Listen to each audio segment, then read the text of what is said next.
You ever have someone waltz into your life, declare your private plans are now their public playground, and expect you to just roll with it?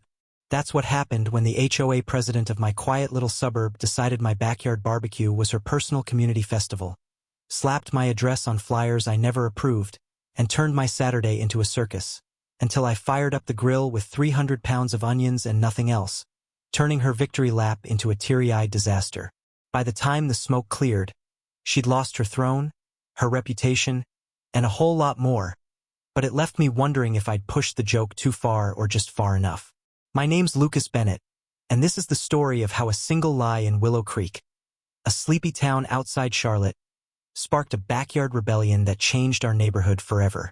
I've been looking forward to that barbecue for weeks, a small thing for family and a few buddies, the kind of day where you fire up the smoker, crack a beer, and let the world slow down. I'd spent days marinating brisket, tweaking my secret sauce, a little molasses, a little heat, planning to fill the backyard with the smell of charred meat and laughter. My cousin Nate was driving in, my sister was bringing her famous coleslaw, and I'd set up tables under the oaks behind my house in Willow Creek, a place where folks usually minded their own business. That is, until Diane Carver showed up at my door, clipboard in hand, sunglasses perched like she was the queen of suburbia.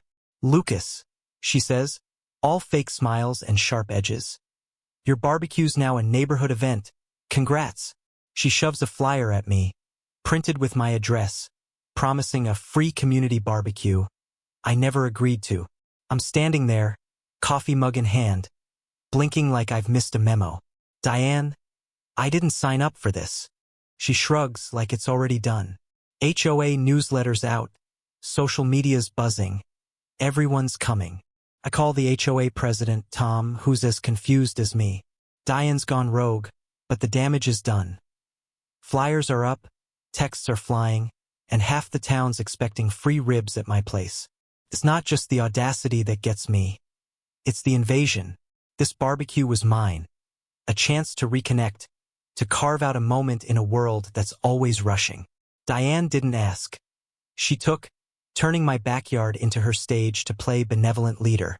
I can still see her strutting back to her SUV, clipboard like a scepter, probably dreaming of the photo ops she'd get at her event. Something in me snaps. Not anger, not yet, but a spark of defiance. If Diane wants a community barbecue, fine. I'll give her one she'll never forget. I hop in my truck, head to the wholesale market, and skip the meat aisle entirely. Onions, white, yellow, red, sweet Vidalia, 300 pounds of them, crates stacked so high the cashier thinks I'm starting a soup empire. Personal project, I tell him, grinning. Back home, I fire up the smoker, chop, skewer, and grill, turning my yard into a pungent haze of caramelized chaos. No brisket, no burgers, just onions sizzling and smoking, the kind of smell that makes your eyes water from 3 houses down. By noon, neighbors trickle in, plates in hand, chatting about the ribs they're expecting. Kids run around, moms bring potato salad, dads crack jokes about cold beers. Then they get close and the smiles freeze. "Where's the meat?" one guy asks, squinting through the haze. I point to a table piled with charred onion rings, skewers, and caramelized slabs.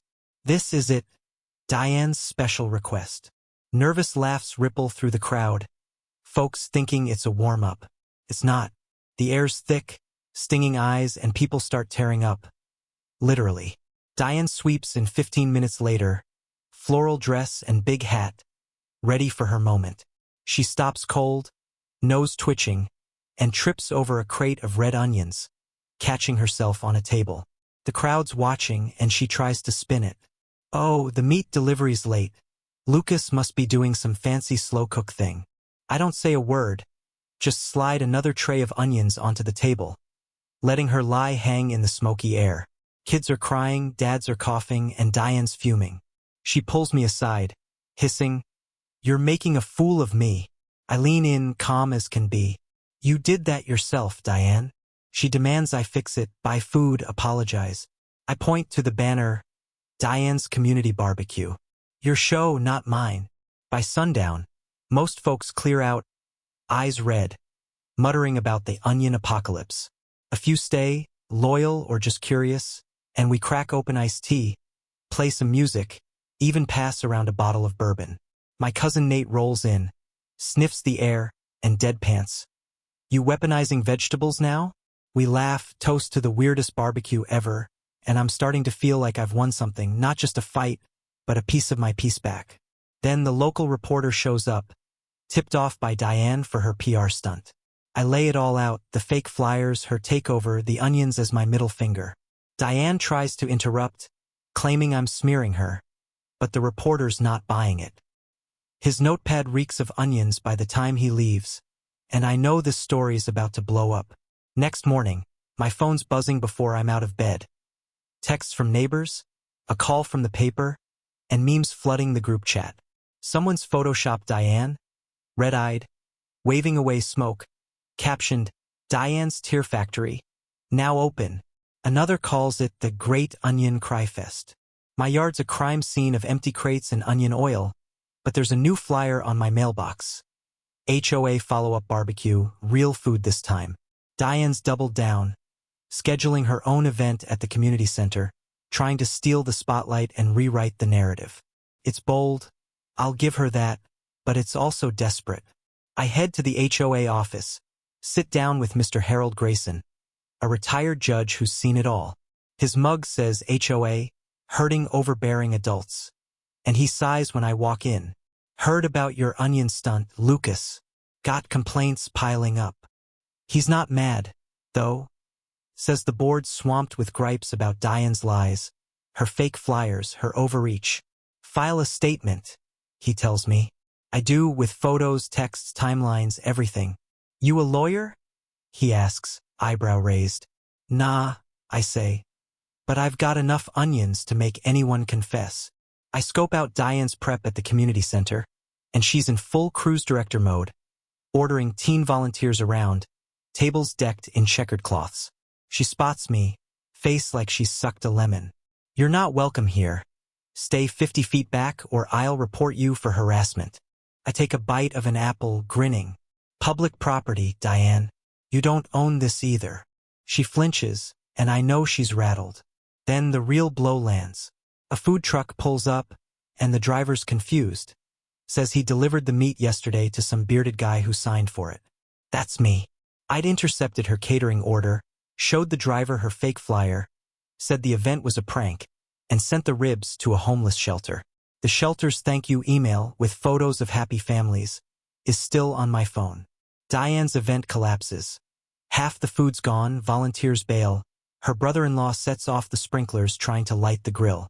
Soggy burgers, spilled ketchup, a kid tripping over cords. It's a glorious mess. I stay 10 minutes, just long enough to watch her unravel, then leave without a word. The onion stunt goes viral, Reddit, local news, even a morning show segment on HOA bullies. The headline, "Man grills 300 onions to smoke out HOA tyrant," spreads like wildfire, memes and all.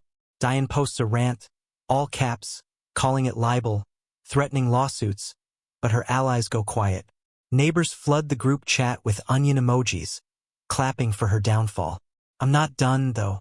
I organize an onion art auction for charity, with local artists donating pieces, a sculpture of Diane from onion peels, a painting of her in smoke, a diorama of her barbecue flop. We raise $12,000 for the food bank, pack the community center with laughing neighbors, news vans, even the mayor's nod. Diane tries to shut it down, whining to the city, but the clerk laughs it off. "We're not banning an onion fundraiser, lady. It's not just about the money. It's about us, the neighbors, taking back our space." Then the real hammer drops. A federal agent in a dark suit shows up, asking about HOA finances. Turns out someone, maybe Clara, maybe Tom, tipped off investigators about Diane's shady bookkeeping. The onion fiasco put her on their radar, and now they're digging. Thousands missing, fake invoices, a security system that never worked, pool repairs that never happened, all tied to Diane's sister's shell company. Fraud, embezzlement, the works. The HOA board calls an emergency meeting, strips Diane of her role, her voting rights, even her pool pass. She walks out, pale, silent, her empire gone. Charges pile up, her house hits the market. Her husband sells their camper to cover legal fees. Willow Creek breathes easier. Smiles return, porch chats spark up, and the passive-aggressive vibe fades. We vote in a new council, transparent, rotating leaders, no more dictators. Property values climb, and Clara's running block parties that feel like family reunions. I fire up the smoker again, this time for real brisket, and the line stretches to the street, folks laughing, wearing Team Onion shirts, proud of what we've built. But here's the thing that sticks with me. Diane's gone, charged, disgraced. But I saw her one last time, standing alone at the park during our Reformation picnic, watching from the shadows in dark glasses. She didn't join, didn't fight, just walked away. Was she broken or biding her time? I meant to teach her a lesson, but did I push too far, turning her into a pariah? The feds say the audit might uncover more. Other HOAs, other scams. Should I keep digging, help others, or let it rest? And our new council's strong, but what if another Diane rises? Did we win, or just pause the cycle? What do you think? Was the onion barbecue justice, or did I go overboard? Should I chase this fight further, or protect the peace we've got? Ever had a neighbor or HOA pull a power trip like this? Drop a comment, tell me where you're watching, share your stories. Like, subscribe, and let's keep grilling the crazy so you don't have to.